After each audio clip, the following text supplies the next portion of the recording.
Hello' and welcome back to Ankuran ACS academy.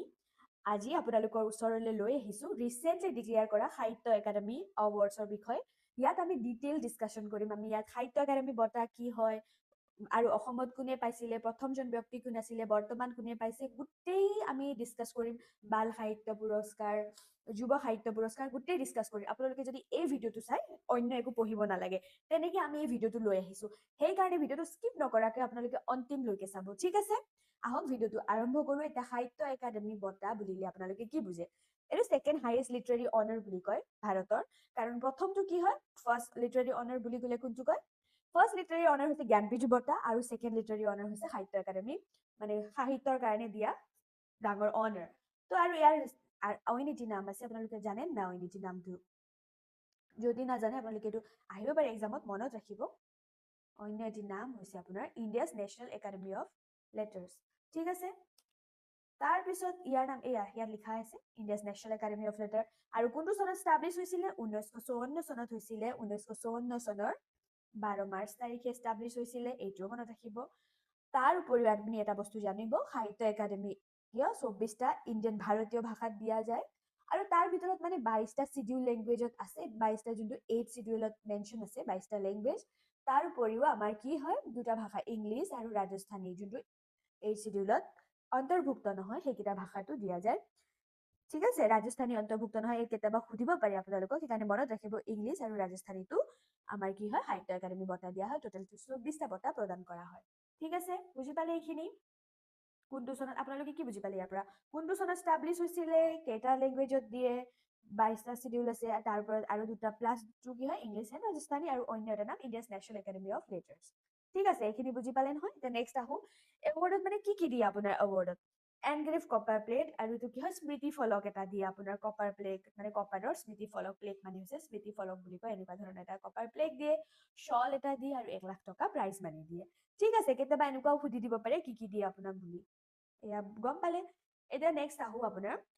Early মাইলষ্টনছ, বা অসমৰ মানে প্ৰথম গৰাকী ব্যক্তি কোনে পাইছিলে। তো ফাৰ্ষ্ট এছামিজ কোনে পাইছিলে? যতীন্দ্ৰনাথ দুৱাৰাদেৱে পাইছিলে। ইয়াত লিখাই আছে first Assamese two win Sahitya Akademi বঁটা, যতীন্দ্ৰনাথ দুৱাৰা। আৰু তেওঁ কিহৰ কাৰণে পাইছিলে? তেওঁ পাইছিলে তেওঁৰ পয়ট্ৰি বনফুলৰ কাৰণে। আৰু অসমৰ প্ৰথমটো সাহিত্য একাডেমি বঁটা কিহৰ কাৰণে দিয়া আছিলে? পয়েমৰ কাৰণে দিয়া গৈছিলে। কিন্তু এতিয়া আপোনালোকে এটা বস্তু মনত ৰাখিব, ফাৰ্ষ্ট এইটো 1954ৰ এৱাৰ্ড হয়। আপোনালোকে যে বঁটা যে এটা বস্তু আপোনালোকে ক্লিয়াৰিটি ৰাখক, যোনটো বঁটা যে ডিক্লেয়াৰ কৰিলে সেইটো আপোনাৰ 2025 বৰ্ষৰহে বঁটা 2026ত দিয়ে দেই। এই কনচেপ্টটো আপোনালোকে ভুল নকৰিব, ঠিক আছে? বহুতে মানে এইটো ভাবে এতিয়া 2025 সুধি দিলে আকৌ লাষ্ট ইয়েৰত লিখি থৈ নাহিব, সেইটো নহয়। 2025টো 26ত ডিক্লেয়াৰ কৰে, এতিয়া 26ত যোনে পাব সেই 27ত দিব, ঠিক আছে? এইটো কনচেপ্ট ক্লিয়াৰ হ'ল আপোনালোকৰ? এতিয়া তাৰপিছত পয়েমৰ কাৰণেতো 1954ত পাইছিলে। নবেল, কোনটো নবেল, কোনখন নবেলে পাইছিলে বুলি ক'লে সেইটো হৈছে য়াৰুইংগম। পঢ়িছে চাগে বহুত গৰাকী ইয়াত ভিডিঅ' চাই থকা ব্যক্তিসকলে, কোনে কোনে পঢ়িছে মোক কমেণ্ট ছেকশ্যনত জনাওক। য়াৰুইংগম বীৰেন্দ্ৰ কুমাৰ ভট্টাচাৰ্যদেৱৰ বহুত অভূতপূৰ্ব সৃষ্টি, বহুত ধুনীয়া হয়, পঢ়া নাই যদি আপোনালোকে পঢ়িব। তেওঁ পাইছিলে। কেতিয়াবা সোধে which first novel, Assamese novel to win Sahitya Akademi বঁটা বুলি ক'লে বা এৱাৰ্ড ক'লে আপোনালোকে লিখিব য়াৰুইংগম, বনফুল লিখি থৈ আহিব। আৰু এটা বস্তু মনত ৰাখিব, ফাৰ্ষ্ট ৰিমিনিচেন্স বা মানে স্মৃতি বা হেৰি কাৰণে কোনে পাইছিল, কোনখন বুকে পাইছিলে? কংগ্ৰেছৰ কাচিয়ালী হ্ৰদত, কংগ্ৰেছৰ কাচিয়ালী হ্ৰদত। আৰু এইখনৰ স্ৰষ্টা কোন? বেণুধৰ শৰ্মা। বেণুধৰ শৰ্মা হৈছে কংগ্ৰেছৰ কাচিয়ালী হ্ৰদত, ঠিক আছে? ইয়াৰ স্ৰষ্টা, এইটো হৈছে ফাৰ্ষ্ট ৰিমিনিচেন্স। এইটো বস্তু আপোনালোকে আহিলে পাৰিব লাগিব, বেণুধৰ শৰ্মাৰ সৃষ্টি।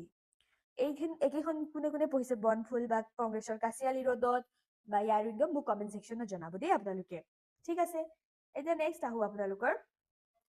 কোনে কোনে পাইছে এই বছৰৰ,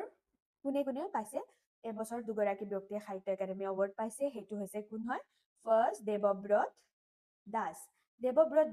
দেৱব্ৰত মোৰ স্পেলিং ৰং হৈছে, দেৱব্ৰত DAVA। দেৱব্ৰত দাসে পাইছে তেখেতৰ সৃষ্টি কৰি খেলৰ সাধুৰ কাৰণে পাইছে, কৰি খেলৰ সাধু। এইটো কুৱেশ্যন আহিব পাৰে কাৰণ আপোনালোকৰ এই বছৰ পাইছে, এই বছৰ মানে 2025ৰ একাডেমি এৱাৰ্ড দিছে 2026ত। বাছ এইখিনি বস্তু মনত ৰাখিব। দেৱব্ৰত দাসে পাইছে কৰি খেলৰ সাধুৰ কাৰণে। আৰু বড়ো হেৰি পাইছে, কি কয়, বড়ো লেংগুৱেজত পাইছে সোহাই চুলি ব্ৰহ্মই লিখা, সোহাই, অকে, সোহাই চুলি ব্ৰহ্মই লিখা বড়ো সমাজৰ ওপৰত মানে লেখ এটাৰ কাৰণে পাইছে আৰু তাৰ নামটো হৈছে অলপ ডিফিকাল্ট আপোনালোকৰ স্পেলিং কৰিবৰ কাৰণে দাংনৈ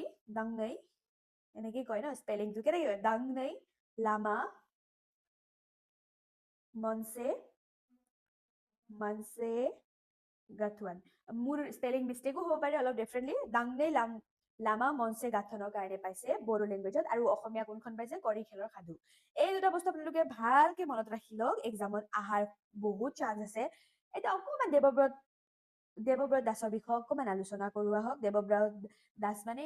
এগৰাকী মানে ইম্পৰ্টেণ্ট ৰাইটাৰ হয় তেখেতে বহুত এৱাৰ্ড পাইছে আগতেও তেখেতৰ বিষয়ে অলপ জানো সাহিত্য সংস্কৃতি এৱাৰ্ড পাইছিলে 2010 তেওঁ টেগৰ লিটাৰী এৱাৰ্ডো হয় 2016 চনত পাইছিলে আৰু তেওঁ পাইছিলে সাহিত্য ৰত্ন মানে লক্ষ্মীনাথ বেজবৰুৱা এৱাৰ্ড পাইছিলে 2018 চনত তো দেৱব্ৰত দাসৰ বিষয়ে আহিলে আপোনালোকে পাৰিব নহয় এতিয়া আৰু কি অন্য তেখেতৰ মানে উল্লেখনীয় এৱাৰ্ড লক্ষ্মীনাথ বেজবৰুৱা মানে 2018 এৱাৰ্ড পাইছিলে সাহিত্য ৰত্ন সাহিত্য সংস্কৃতি এৱাৰ্ড পাইছিলে টেগৰ লিটাৰী এৱাৰ্ড তেখেতে পাইছিলে তাৰ ওপৰত আপোনালোকে মনত ৰাখিব আৰু এটা মণিপুৰী কেটেগৰীত কোনখনে পাইছিলে এইটো সুধিব পাৰে এতিয়া মণিপুৰী নিউজত থাকে তো সুধিব পাৰে আপোনালোকক তো সেইটোৰ নাম হৈছে হাওবাম নলিনী ঠিক আছে শৰ্ট ষ্টৰি হয় আৰু এইটো কাংলাব্ৰিদা ইউফাতে লিখা হয় অকণমান স্পেলিং এইবিলাক মিষ্টেক হ'ব পাৰে দেই এইখিনি বস্তু চাব আৰু আপোনালোকক এটা বস্তু মই জনাই দিওঁ এইখিনিতে এটা বস্তু মই আপোনালোকক এটা বস্তু কৈ দিওঁ যে কি এবাৰ মানে কিহে পাইছে এৱাৰ্ড পয়ট্ৰি 8টা 8 পয়ট্ৰি এৱাৰ্ড পাইছে নে কবিতা 8টাই পাইছে নোবেল 4টা তাৰপিছত শৰ্ট ষ্টৰি কেটেগৰীত কিমান পাইছে শৰ্ট ষ্টৰিজত পাইছে 6টা এৱাৰ্ড এছে কালেকশ্যনত পাইছে এছে কালেকশ্যনত পাইছে 2টা তাৰপিছত পাইছে মেমৰিজত পাইছে 2টা এটা অটোবায়োগ্ৰাফিয়ে পাইছে এই বস্তু সুধিব পাৰে কেতিয়াবা আজিকালি এক্সামৰ লেভেল টাফ হৈ গৈ আছে ন তো আপোনালোকে ডিটেইলছ এই ভিডিঅ'টো চালে যেন আপোনালোকে এক্সট্ৰাকে ইয়াৰ কাৰণে কষ্ট কৰি ৰিচাৰ্চ কৰি থাকিব নালাগে মই গোটেই ৰিচাৰ্চ কৰি আপোনালোকলৈ ভিডিঅ'টো আনিছো ঠিক আছে লিটাৰেচি ক্ৰিটিচিজমো পাইছে ক্ৰিটিচিজম তো এইখিনি বস্তু মনত ৰাখিব 8টা পয়ট্ৰি 4টা নোবেল 6টা শৰ্ট ষ্টৰি 2টা এছে কালেকশ্যন এটা ৱৰ্ক অফ লিটাৰেচি ক্ৰিটিচিজম 1 অটোবায়োগ্ৰাফি আৰু 2 মেমৰিজ এইখিনি বস্তুৱে এবাৰ এৱাৰ্ড পাইছে ঠিক আছে বুজি পালে আপোনালোকে হোপ চ ভাবিছো আশা কৰিছো এতিয়া সাহিত্য একাডেমি বঁটাই মানে কি কৰে সাহিত্য একাডেমি বঁটা দিয়াৰ উপৰিও আপোনাৰ কি দিয়ে আজিকালি এৱাৰ্ড বাল সাহিত্য পুৰস্কাৰ ডিক্লেয়াৰ কৰে তাৰপিছত যুৱ সাহিত্য পুৰস্কাৰ এইবিলাকো দিয়ে আজিকালি তাৰ আগতে মই আপোনালোকক আৰু এটা বস্তু জনাই দিওঁ আহক কি বস্তু যে হিন্দীৰ কাৰণে কোনে পাইছে ইংলিছৰ কাৰণে এই দুটা বস্তু কেতিয়াবা কুৱেশ্যনত আহে তো হিন্দীত পাইছে নৱতেজ শৰ্মাই লিখা কি পাইছে হিন্দীত লিখিছে দিলে ক্ৰিমচন স্প্ৰিং বুলি লিখিছে এইখনৰ কাৰণে পাইছে ইংলিছত ক্ৰিমচন স্প্ৰিং ঠিক আছে ইংলিছত পাইছে তেওঁ তাৰপিছত আপুনি হিন্দীত পাইছে হিন্দীত পোৱা লেখিকাৰ গৰাকীৰ নাম কি হয় মমতা কালিয়াই লিখা মমতা কালিয়াই লিখা জিতেজি এলাহাবাদ ঠিক আছে এইখিনি মনত ৰাখিব জিতেজি এলাহাবাদৰ কাৰণে তেওঁ পাইছে তাৰপিছত সাহিত্য একাডেমীয়ে কি কৰে কৈছো 24টা লেংগুৱেজত দিয়ে এৱাৰ্ড এইখিনি আপোনালোকক ক'লোৱে তাৰপিছত আপোনালোকক আৰু এটা বস্তু মই জনাওঁ যে আৰু এটা বস্তু আপোনালোকক কি জনাওঁ সাহিত্য একাডেমী বড়ো এৱাৰ্ডৰ বিষয়ে আপোনালোকক অকণমান কৈ দিওঁ ফাৰ্ষ্ট বড়ো মানে 2005ৰ পৰা মানে আমাৰ এতিয়া বড়ো লেংগুৱেজকো বহুত স্বীকৃতি দিছে মানে নেশ্যনেল লেভেলত ৰিকগনিশ্যন পাইছে হয় নহয় তো কুৱেশ্যনছ বিলাক আহি থাকে তো ফাৰ্ষ্ট 2005ত বড়ো লেংগুৱেজৰ পৰা পয়ট্ৰি এটা পাইছিলে স্পেলিং মই ক'ব নোৱাৰিব পাৰোঁ অকণমান টান হয় নহয় সেইকাৰণে জিউনি মুকথাং বিচম্বি আৰু অৰুজ এইখন পয়ট্ৰিয়ে পাইছিলে আৰু এইটো লিখিছিলে মংগলা সিংহ হাজোৱাৰীয়ে লিখিছিলে তো মংগলা সিংহা হাজোৱাৰী এই বস্তু মনত ৰাখিব তেখেতৰ পয়ট্ৰি কালেকশ্যনে পাইছিলে আৰু ফাৰ্ষ্ট নবেল কি আছিলে বড়োৰ সাহিত্য একাডেমি পোৱা সেইটো আছিলে চানমুখৰাই লামজুৱাং বুলি মই স্পেলিং আকৌ বাৰ আপোনালোকক কৈ আছো মই ভালকে স্পেল কৰিব নোৱাৰিব পাৰোঁ অকণমান টাফ হয় চানমুখাগ্ৰী লামজুৱাং বাছ লিখি দিছো আপোনালোকে শুনি যাওক লামজুৱাঙে পাইছে আৰু এইটো হৈছে কতীন্দ্ৰ স্বৰ্গায়ৰীয়ে লিখা নভেল প্ৰথমটো কতীন্দ্ৰ স্বৰ্গায়ৰী বয়াৰীদেৱে লিখা নবেল ঠিক আছে এতিয়া আহো আপোনাৰ নেক্সট কুৱেশ্যনত বাল সাহিত্য পুৰস্কাৰ এবাৰ কোনে পাইছে আৰু ফাৰ্ষ্ট কথা এটা মনত ৰাখিব কিন্তু চনত ষ্টাৰ্টে 2010 চনৰ পৰা বাল সাহিত্য পুৰস্কাৰ এডিশনালি দিব ধৰিছে আৰু এটা কথা প্ৰথমটো বাল সাহিত্য পুৰস্কাৰ আমাৰ পাইছিলে অসমীয়া 2010ত পাইছিলে হেতুৰ নাম হৈছে আপোনাৰ টোটেল কন্ট্ৰিবিউশন টু চিলড্ৰেনছ লিটাৰেচাৰ এই বস্তু সুধিব পাৰি আপোনালোকক ঠিক আছে আজিকালি অকণ এক্সামৰ হেৰি ক্ৰাইটেৰিয়া টাফ হৈছে নহয় অকণমান যি টি সুধিব পাৰে আপোনালোকে মানে সেইকাৰণে মই গোটেই ৰিচাৰ্চ কৰি লিখিছোঁ আৰু গগন চন্দ্ৰ অধিকাৰীয়ে লিখা গগন চন্দ্ৰ অধিকাৰী এই বস্তু মনত ৰাখিলে আপোনাৰ টোটেল কন্ট্ৰিবিউশন টু চিলড্ৰেনছ লিটাৰেচাৰ এই গগন চন্দ্ৰ অধিকাৰী এইটো ফাৰ্ষ্টখন আছিলে আৰু বড়োৰো ফাৰ্ষ্ট বাল সাহিত্য পুৰস্কাৰ কোনখনত পাইছিলে বুলি ক'লে কি হ'ব চিত্ৰকুটনি ফাৰাই মাউণ্ট আবু বুলি কিতাপখন ট্ৰেভেলগ হয় এখন চিত্ৰকুটনি ফাৰাই মাউণ্ট আবু এইখন বুকে পাইছিলে আৰু এইটো কোনে লিখিছে নবীন মল বড়োই লিখিছে নবীন মল বড়ো ঠিক আছে এইখিনি বস্তু হ'ল ক্লিয়াৰ আপোনাৰ তো এইবাৰ কোনে পাবলৈ সক্ষম হৈছে এইবাৰৰ এইটো Assamese and Bodo works recognition দিয়ে আৰু এইবাৰ কোনে পাব সক্ষম হৈছে 2026ত যোনটো 2025ত বঁটা হয় সেয়া পাইছে সুৰেন্দ্ৰ মোহন দাসে পাইছে অসমীয়াত সুৰেন্দ্ৰ মোহন দাস আৰু যিকেইটা বঁটা পাইছে আপোনালোকে পঢ়িব খুব ধুনীয়া লিখে তেখেতসকলে এনেই নাপায় লিখা বহুত ধুনীয়া আছে মাইনাহঁতৰ পদ্যৰ কাৰণে পাইছে মাইনাহঁতৰ পদ্যৰ কাৰণে আপোনাৰ কি পাইছে বাল সাহিত্য পুৰস্কাৰ পাইছে আৰু বড়োত কোনখনে পাইছে বিনয় কুমাৰ ব্ৰহ্মই লিখা বিনয় কুমাৰ বড়ো দেই এইটো আছামিজ হয় বিনয় কুমাৰ ব্ৰহ্মই লিখা খান্থি বচন আৰু আশা দোনাই মানে মই আকৌ আপোনালোকক আকৌ এপলজাইজ কৰিছো যদি মই ভুলকে কৈছো খান্থি বচন আৰু আখু দোনাই এইটো পুথিয়ে কি পাইছে আপোনাৰ এবাৰ পাবলৈ সক্ষম হৈছে বাল সাহিত্য পুৰস্কাৰ ঠিক আছে আপোনালোকে বুজিলে ইয়াত আই হোপ বুজি পাইছে কিবা নুবুজিলে কমেণ্ট ছেকশ্যনত জনাব এয়া বড়ো লিটাৰেচাৰ ফাৰ্ষ্ট এৱাৰ্ড পাইছিলে আৰু নোবেলৰ কাৰণে 2006ত পাইছে অ'কে এটা বস্তু এতিয়া আপোনালোকক মই এটা বস্তু কওঁ এটা বাল সাহিত্য বা সাহিত্য একাডেমি বাল সাহিত্যৰ বিষয়ে ক'লো সাহিত্য একাডেমীৰ বিষয়েও ক'লো युवा পুৰস্কাৰ যোনটো युवा পুৰস্কাৰো ঘোষণা কৰে নহয় সাহিত্য একাডেমীয়ে পুৰস্কাৰ 2011 চনৰ পৰা ঘোষণা কৰিব ষ্টাৰ্ট কৰিছে আৰু কোনগৰাকী ব্যক্তিক দিয়ে আণ্ডাৰ 35 এজৰ পয়টক দিয়ে ঠিক আছে 35 বছৰৰ আণ্ডাৰৰ ৰাইটাৰ্ছখিনিক দিয়ে আৰু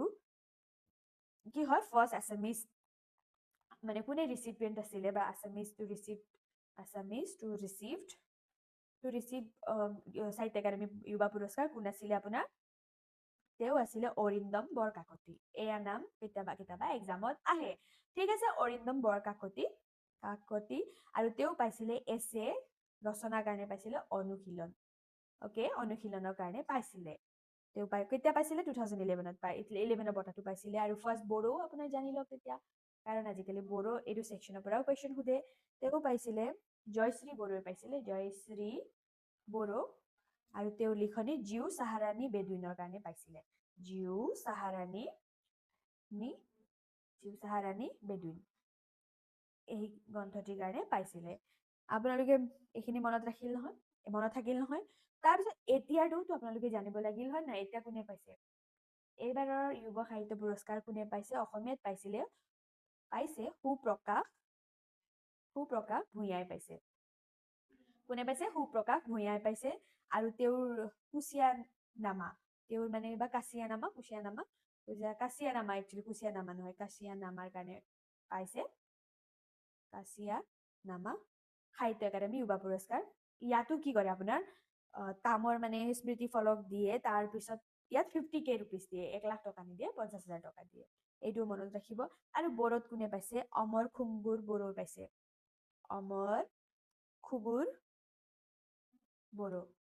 অমৰ খুগুৰ বড়োই পাইছে কিহৰ কাৰণে তেওঁ লিখা আং আছুৰৰ কাৰণে পাইছে সাহিত্য একাডেমী युवा পুৰস্কাৰ আৰু আপোনালোকক মই এটা কথা কৈ দিওঁ 2014 চনত মানে আমাৰ 2014ত আমাৰ মানে কৌশিক বৰুৱা ফ্ৰম আছাম যোনে সাহিত্য একাডেমি এৱাৰ্ড পাইছিলে ইংলিছ লেংগুৱেজত অ'কে ইংলিছত পাইছিলে তেখেতে এইটো আমাৰ খুবেই গৌৰৱৰ কথা ইংলিছ কেটেগৰীত পাইছিলে কৌশিক বৰুৱা কাৰণ ইয়াত বহুত কম্পিটিশ্যন থাকে ন ইংলিছৰ ছেকশ্যনত তো অসমৰ পৰা পাইছিলে তেখেতে 2014 চনত আৰু তেখেতৰ নোবেলৰ নাম আছিলে উইণ্ড হৰ্ছৰ কাৰণে পাইছিলে তো গম পালে আপোনালোকে 2014ত পাইছিলে কৌশিক বৰুৱাই 2000 কিহৰ কাৰণে উইণ্ড হৰ্ছৰ কাৰণে পাইছিলে ঠিক আছে এইখিনি বুজি পালে আপোনালোকে বুজি পাইছে নে আপোনালোকে মোক জনাব কমেণ্ট ছেকশ্যনত আৰু ট্ৰান্সলেশ্যনৰ কাৰণে এৱাৰ্ড দিয়ে এইটো ইমান ইম্পৰ্টেণ্ট নহয় তো এতিয়া কি হয় ৰিচেণ্ট আপডেট কি হয় 2025ৰ এৱাৰ্ড চেৰিমনি 31 মাৰ্চত দিয়া হ'ব আৰু নিউ দিল্লীত থাকিব ঠিক আছে এইখিনি বস্তু আপোনালোকে বুজিলে তো আৰু এটা কথা আছে আপোনালোকক আৰু মই এডিশ্যনেল ইনফৰমেশ্যন এটা দিওঁ জ্ঞানপীঠ বঁটাৰো ঘোষণা কৰিছে ৰিচেণ্টলি আৰু এবাৰ কাক দিব এবাৰ কোনটো এডিশ্যন হয় 60th এডিশ্যন হয় জ্ঞানপীঠ এৱাৰ্ড এইটো হাইয়েষ্ট লিটাৰী অনাৰ বুলি কয় জ্ঞানপীঠ এৱাৰ্ড ঠিক আছে এইবাৰ 60th এডিশ্যনৰ বঁটা কাক প্ৰদান কৰা হ'ব বুলি ক'লে আপোনালোকক কাক হ'ব আৰ বৈৰমুথু তেওঁক দিয়া হ'ব তেওঁ এগৰাকী তামিল লিৰিচিষ্ট আৰু অথাৰ হয় আৰু তেখেত মানে থাৰ্ড মানে তামিল ৰাইটাৰ হয় যোনে মানে এয়া জ্ঞানপীঠ এৱাৰ্ড অৰ্জন কৰিব আৰু লাষ্ট ইয়াৰৰ জ্ঞানপীঠ এৱাৰ্ড কোনে পাইছিলে আপোনালোকে জানে চাগে 59টো কোনে পাইছিলে সেইটো আপোনালোকে জানি লওক বিনোদ শুক্লাই পাইছিলে এইখিনি বস্তু আপোনালোকে ভালকে মনত ৰাখিব ঠিক আছে মই ইয়াত আপোনালোকক যিমান পাৰো কাৰেণ্ট কণ্টেক্সটো দিছো লাষ্ট ইয়াৰৰো মানে কাৰেণ্ট কণ্টেক্স দিছো ফাৰ্ষ্টটো কৈ দিছো আপোনালোকক গোটেইখিনি কৈ দিছো তাৰ ওপৰতে আপোনাক এটা এডিশ্যনেল ইনফৰমেশ্যন আপোনালোকক আৰু এটা দি দিওঁ ধৰক কুৱেশ্যনত আহিব পাৰে এইটো কিন্তু এইবাৰ নহয় আগৰ বছৰৰ সাহিত্য একাডেমি ট্ৰান্সলেশ্যন এৱাৰ্ড এটা দিয়ে সাহিত্য একাডেমি ট্ৰান্সলেশ্যনৰ কাৰণে ফাৰ্ষ্ট কেতিয়া পাইছিলে 1990ত পাইছিলে আত্মজীৱন চৰিতৰ কাৰণে পাইছিলে কোনে পাইছিলে নৰেন্দ্ৰনাথ শৰ্মাই পাইছিলে কোনে পাইছিলে নৰেন্দ্ৰনাথ শৰ্মা ঠিক আছে নামটো মনত ৰাখিব নৰেন্দ্ৰনাথ শৰ্মা পাইছিলে আৰু এয়া মানে কি ইংলিছত অটোবায়োগ্ৰাফি কাৰ হয়তো জৱাহৰলাল নেহেৰুৰ হয় অৰিজিনেল অথৰ কোন আছিলে জৱাহৰলাল নেহেৰুৰ আত্মজীৱনীখন তেখেতে ট্ৰান্সলেশ্যন কৰিছিলে আৰু তাৰপিছত কি হয় এবাৰ 2024ত কোনে পালে এইটো 2024ত ঘোষণা কৰা হৈছিলে এইটো পাইছিলে অঞ্জন শৰ্মা অসমীয়াত পাইছে অঞ্জন শৰ্মা আৰু এইটো কিহৰ কাৰণে পাইছিলে Kanaklal Barua early history of Kamrup এইখন বুকৰ কাৰণে পাইছিলে Kanaklal Barua early history of Kamrup ঠিক আছে এইখিনি মনত থাকিব আই হোপ আপোনালোকে গোটেই ডিটেইলছ এই ভিডিঅ'টোত বুজি পালে আই হোপ আপোনালোকে বুজি পাইছে নে নাই পোৱা বা কিবা ডিফিকাল্টিজ হৈছে যদি কমেণ্ট ছেকশ্যনত জনাব আপোনালোকক ভালকে বুজোৱাৰ চেষ্টা কৰিম ঠিক আছে আজিলৈ ভিডিঅ'টো সামৰিছোঁ আপোনালোকে জনাব আপোনালোকৰ ভিডিঅ'টো কেনেকুৱা লাগিছে এনেধৰণৰ অন্য ভিডিঅ' আপোনালোকৰ ইম্পৰ্টেঞ্চৰ ভিডিঅ' আমি লৈ আহিম ধন্যবাদ